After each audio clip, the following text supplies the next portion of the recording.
بسم اللہ الرحمن الرحیم الحمد للہ نحمده ونستعینه ونستغفره ونؤمن به ونتوکل علیہ ونعوذ باللہ من شرور انفسنا ومن سیئات اعمالنا من يهده الله فلا مضل له ومن يضلله فلا هادي له ونشهد أن لا إله إلا الله وحده لا شريك له ونشهد أن سيدنا وسندنا وإمامنا ومولانا محمدا عبده ورسوله أرسله بالحق بشيرا ونذيرا وداعيا إلى الله بإذنه وسراجا منيرا وصلى الله تعالى على خير خلقه سيدنا محمد وآله وسلم تسليما كثيرا كثيرا أما بعد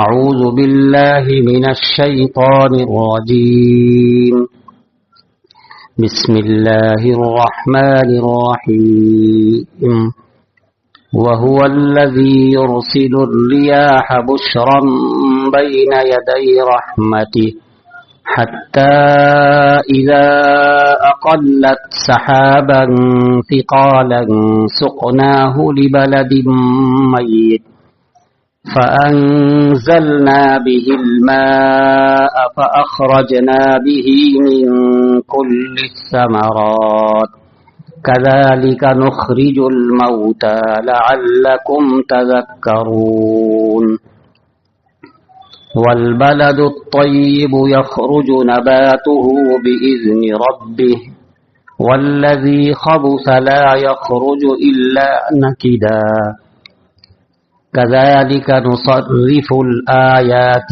لقوم يشكرون صدق اللہ العظیم.